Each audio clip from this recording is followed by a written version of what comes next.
It was a real roller coaster because like the euphoria that we all had when I was feeling better and the hope that we had, and then just, a few weeks later when it would come back, just the heartbreak. And that cycle happened a total of 5 times in 3.5 years. I'm biased, but I think football is unique among team sports in that you connect with your teammates in such a way, because literally like your health and your life is like on the line. If someone else doesn't do the thing to protect Especially you, as a or you don't do the quarterback, thing to protect them as a quarterback. Right. Yes. And so I just fell in love with football as a kid. I mean, as a kid, I just was in love with it. If you could have seen my walls when I was growing up, literally every corner of every wall in my bedroom was covered with charts measuring like how far I could throw a football, how fast I could run, all with the goal of getting better. But you actually get your dream. I get my dream. I get this opportunity to go to Georgetown to play football. And it was the dream where it was like, okay, I can go to a great university that has a health science program, so I can keep studying health science, and I can play football. I really love the coaches there. Okay, so it's football season here in North America at Gridiron, and there's a lot of different layers that are being addressed inside this podcast that comes from a favorite podcast of mine, one of my favorites. It's called Radiolab. So we're going to take some chunks of this and slice it together, and then I'm going to have you go back, and I'll put the show links in the notes and listen to the whole story. David, football player, young man, really devoted to his sport, and I'm sure that plays well with a lot of people. There's always trying to better oneself, and sport is very important to our young people because it's a way to really engage and get them excited about school and about improving themselves and about relationships and playing well with others. So David, no exception here. He's a quarterback. He's really motivated. He uses that as a springboard to get into later college sport. Congratulations for David. And this is one of the reasons why we just can't ignore sport in our school system like they do often in our Pittsburgh city schools. But then, I got to school and I was there for only a couple of weeks before I got this just horribly devastating call. My dad called and said, "David, your mom has brain cancer. You need to come home right away." So I immediately went back home to Raleigh. I was able to just see my mom just before her brain surgery. And then we went to Duke for her brain surgery, and what was the horizon of possibility here? Like, what did you think was going on? What did you think was possible? Yeah, so before the brain surgery, they just said it's a brain tumor. It looks like it's brain cancer, but we need to go in there and actually see what it is. So my family and I, we were so nervous about everything because they did warn us before that the person that comes out of surgery isn't always the person that goes into surgery. Yeah.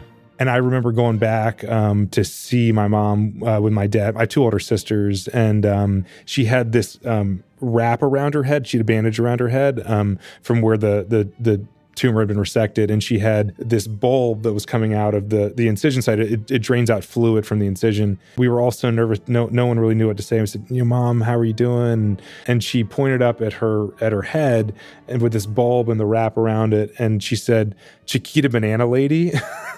Which is like referring to, like, if you look at this sticker on your bananas, there's there's the Chiquita Banana Lady. She has a wrap and she's got all the fruit. Her head kind of looked like the Chiquita Banana Lady. And like, it was exactly what we needed. It was like exactly what we needed. Like, we all burst out laughing and crying, and we're snot crying, and like our mom's with us. Like, it just, like that. That's just. And she's still herself. She's still herself. The doctors came in and they explained that it was the grade 4 glioblastoma. The average survival was around 6 months. And I think they said the longest someone had survived, I think I remember it was around 5 years. I spent a few more days at home after surgery and just was like, would not leave her side. She lived 15 months after diagnosis. We did like all the things that you would, want to do. All the things that you'd want to do before someone like my mom passes. And this was 21 years ago. Did all those things, and it was really special.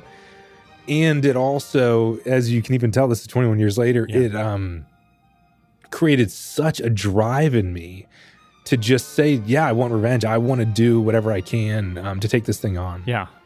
I told her, I was like, Mom, I'm going to dedicate my life to trying to help people like you. Like, that's just like full stop. Like, this whole football thing, that was fun these last 8 years. But yeah, I'm going to be a doctor, and I'm going to dedicate my life to just find treatments for this horrible thing that was taking my mom from me. Yeah. Okay, so now cut to, so you finish college, you get into med school. Yeah. The same way that you were calorie counting and quizzing yourself on playbooks, like you're doing the same thing, except now cancer is the other team. That's exactly right. And Bang. Transferable skills. So that's what we're talking about. You use athletics to build up that purpose and driven mentality and those striving, and then you flip it into something else. He was able to make a pledge to his mother, and this ride and this story is far from over, because there's more ups and downs to come. But I think it speaks volumes to the fact that an athlete can learn about themselves and get the discipline and desire, and then have it transfer to another thing, such as study of health sciences and medicine, as David did. And he was driven, and he had the motivation and the memory of his mother.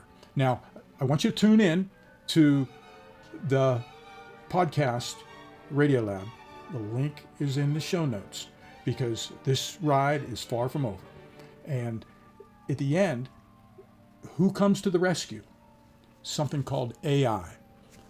He's using artificial intelligence in a real-world application, and he's talking about drug use and going off-label.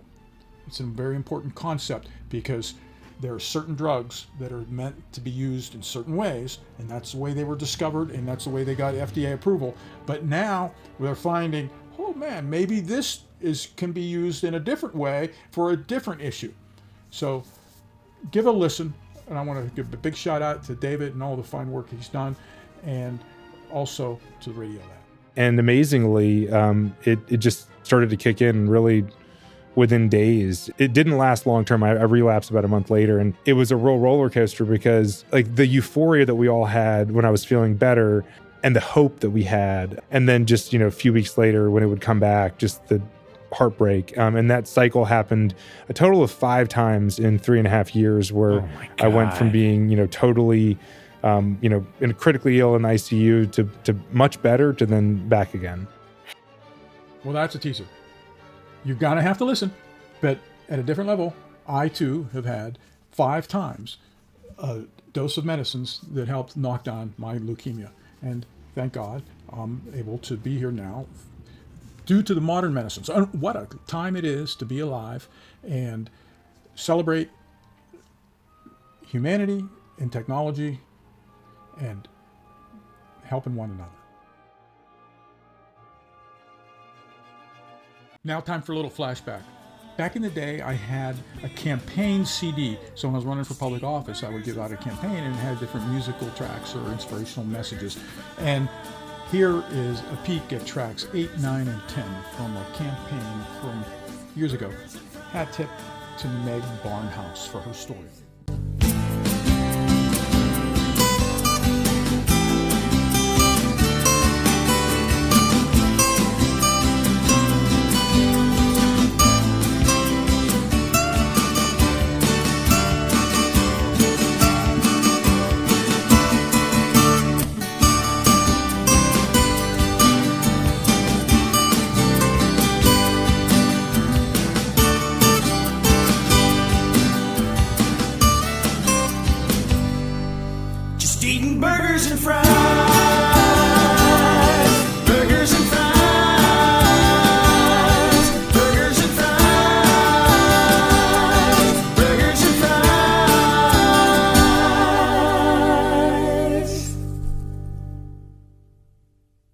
Each of the 9 members of Pittsburgh City Council becomes a chairman of a specific committee.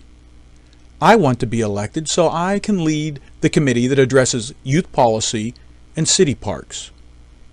I started coaching in 1976. I've published books on athletic performance with many Olympic-level authors. Our 2 sons go to public school. Few on Grant Street care about the youth. I do. We have to be fit, physically, financially, and as a community. Meg Barnhouse provides the next selection a story called Diamonds. It was fall baseball, mid-season. My breath came out in clouds. Wrapped in the plaid wool blanket my mother bought 25 years ago for a camping trip, I was starting to shiver. My canvas chair wasn't doing much to keep out the cold. I had a thermos of coffee, though. The sky was green, fading up to deep black, and pierced with stars. My 10-year-old was up to bat, and I was completely happy. The ump grunted as he bent over to brush the dust off home plate. He was calling strikes when I thought the ball was low, but he did it even-handedly with both teams, so it was all right. The boys in the outfield shifted from foot to foot, crouched over, ready to catch the big one. The batter, my son, tapped home plate twice with his bat, thinking about being a hero. Standing next to me, the pitcher's dad called out, "Throw hard! Hit the target! Watch the runners!"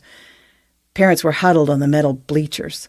Some dads stood with their hands jammed in their pockets, talking to each other, keeping their eyes on the field. Somebody's little brother in a bright yellow jacket strode past me 4 or 5 times eating popcorn, looking purposeful, taking care of whatever business keeps 5-year-olds going. Every so often, the parents on one set of bleachers would cheer. These days, I don't cheer too much. My son gets embarrassed because I always cheer for the wrong things. Even after 3 years, I don't know much about the game. I married a man who watched televised sports in front of me for 17 years. To be fair, I knew this about him when I married him. I just didn't realize it would bother me so much. With my resentment grew a resistance to sports. When I try to watch my son's games now, it's as if something blocks my vision and my brain, so I have trouble even seeing what's going on, much less understanding it. The resistance is fading gradually, but still I yell, "Way to watch!" and then I find out the poor kid has just struck out. Or I stand up and yell, "Yay!" when our kid slides into home, but the pop fly has been caught and his effort was for nothing. There have been times when I even embarrassed myself. This season I keep quiet, or I just cheer when the other parents do. We were playing an all-star team from another town, so there was slim hope of winning. One of their players was a girl with a blonde ponytail swinging out of the back of her batting helmet. She made the first run of the game for her team with a confident bunt and good steals. She ran fast and hard. I cheered for her softly under my breath, since she was the only baseball girl I'd seen in 3 years. The game was running late. The other fields had cleared off, and the other parents had gathered their things and gone home. Night deepened. I was pacing to keep warm. Under the lights, the coach was calling out to our batter, "You can do it! You're the man! You're the man! Bring it in! Watch it all the way in!" When the kid struck out, he patted the boy on the back and told him, "Good try." Watching the big man bending down over the boy, offering affection and encouragement, I got the sense that this was a diamond at the heart of the universe. The surrounding sky was vast and cold. The world out there is enormous. People are hating and fighting each other in the Middle East, in the Balkans, in Sierra Leone, in the trailer park out on Highway 9, and in a 3-story house in the richest neighborhood in town. Under these lights, in a small town in South Carolina, something was going right. I might be starting to understand baseball after all. Robert Louis Stevenson said, "It's the history of our kindnesses that alone makes this world tolerable. If it were not for that, for the effect of kind words, kind looks, kind letters, I should be inclined to think our life a practical jest in the worst possible spirit." We talk football and baseball, but the essence is for the athletes and facing our struggles. Let's talk swimming. As USA Swimming announced a new president and CEO, Kevin Ring, Day 1 is September 17th, 2025. Any statement about the new hire too soon after the announcement could have backfired, as the last time a CEO was announced, 6 days later the position was open again. I hope the wind is at the back for this next chapter, for everyone's sake, and hopefully the BS has already been sucked into the pool filters as well. And Mr. Ring comes from a golf background. Pro golf has been a sport that's been more messed up in recent times than swimming, but that was none of his doing. Mr. Ring's first words, as read on the SwimSwam site, were, thanks to AI's voice, Swimming is one of the world's most inspiring and global sports, and I am honored to join USA Swimming at such an important moment. Hold everything. He lost me at one of. No. Swimming is the world's most inspiring and global sport. Think the Ohio State University, Ohio State, by the way, is home to the president of the American Swim Coaches Association. Swimming is the only sport with a mission critical that's all about life-saving. Everyone should know how to swim. Swimming should be universal. Golf and swimming lead us quickly to country clubs. And here's a question for everyone, and we really would like your answer. When there's a swimming pool and a golf course in the same facility, what venue is the source of the most 911 emergency calls? I have a limited perception, but when I worked at the country club, there were 0 911 calls for the period of time. Meanwhile, there were a lot of phone calls to 911 off the golf course. You know, those golf carts flip over. Heck, even one time a car ran off the road through the golf course and ended up in a water hazard. What's your experience? I think one of the big things is going to be is really spend a lot of time on how we smartly grow the sport and grow the membership. Getting more people in the pool, getting more people to really embrace what it is that's this lifetime activity that truly saves lives. And you can start it from, young kids, babies, up till, your last breath. And there's not a lot of activities in sports you can do that.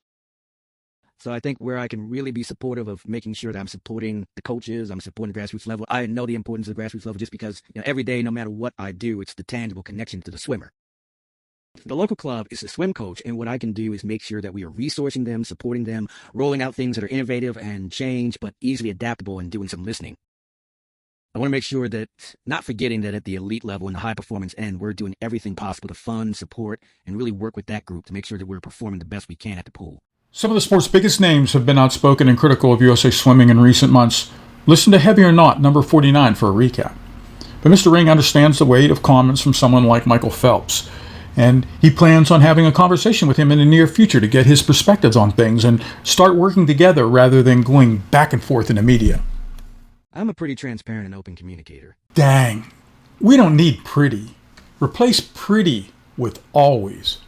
Always transparent. Hey, another interesting statement from Mr. Ring, and I'll wrap it up with this. I'm just looking forward to having that conversation with him as fast as possible. Does he really want a quick, fast conversation, or does he want it as soon as possible?